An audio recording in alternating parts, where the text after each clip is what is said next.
بسم الله الرحمن الرحيم الحمد لله رب العالمين السلام عليكم أوهاري هande kadi kasiri meɗen mi wawi arabiya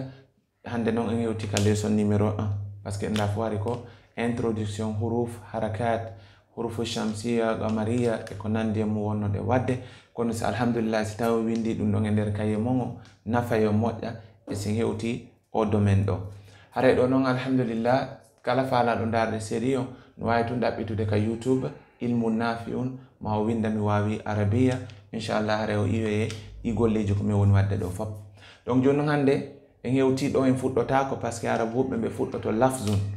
kono en ala fuddade lafzun en fuddoton kalimatun innugol kongol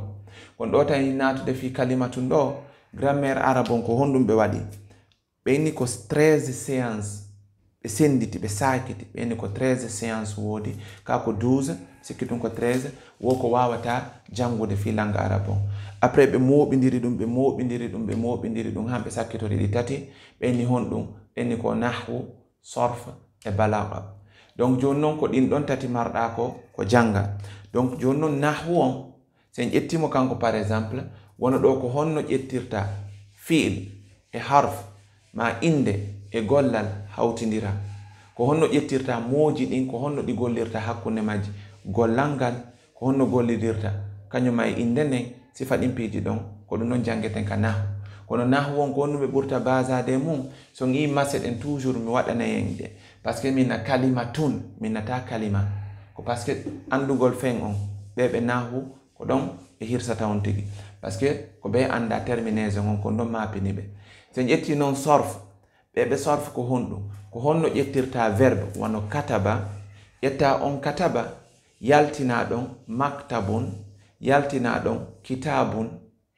andi fop ko ka kataba iwi kono jettirta verbe mo'ina inde par rapport e on verbe don wano darasa wada madrasatun mudarrisatun ainsi de suite sifa din piji don donc do joni en jangay do ka fuddi don ko kalimatun ko kongol si goddo wowli nyamugol yarugol daragol nder ka yasi dow dum don fop ko konguli jonnon din kongudi don ko din don arabube be jetti be fusi be wadi catégorie tati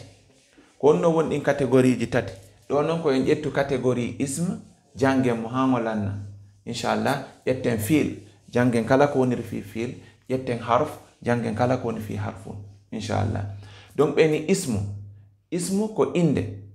donc kala inde woni neddo woni piwum dum don fop ka ismu jeya jonnon e français be confonde dum do si beni ism bena c'est un nom kono en réalité wona inde tum ism no mari dole buri inde parce que c'est ko français traduisa bene ism ko nom ko pronom ko adjectif dum no fa pare ko ka ism jeya beni non joni ko enen ka pulare nginne tum ko inde fitain compliquant hore men do non beni fi'lun ko gollal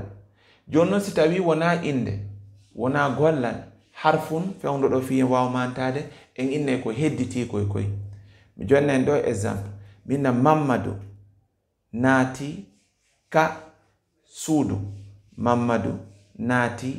ka suudu donc Mamadou on ko inde naatugol naati ko gollal ka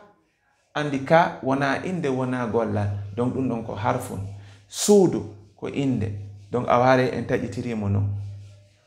himo wali ka hore danki Mamadou no wali ka danki donc adene Mamadou ko inde walagol ko gollal ka ko harfun danki ko inde donc hare ko sifando wonde ekkitade do donc do manto den tum ismu ko inde fi'lun ko gollal harfun ko hedditi kon en ala dudde buri do wa sallallahu wa sallam wa baraka ala nabiyyina muhammad wa alihi wa sahbihi ajma'in allahumma rabbana taqabbal minna innaka antas samiul alim rabbana zidna ilman nafi'an wa rizqan tayyiban wa amalan mutaqabbalan اللهم اغفر لجميع موتى المسلمين الذين شهدوا لك بالوحدانية ولنبيك بالرسالة وماتوا على ذلك آمين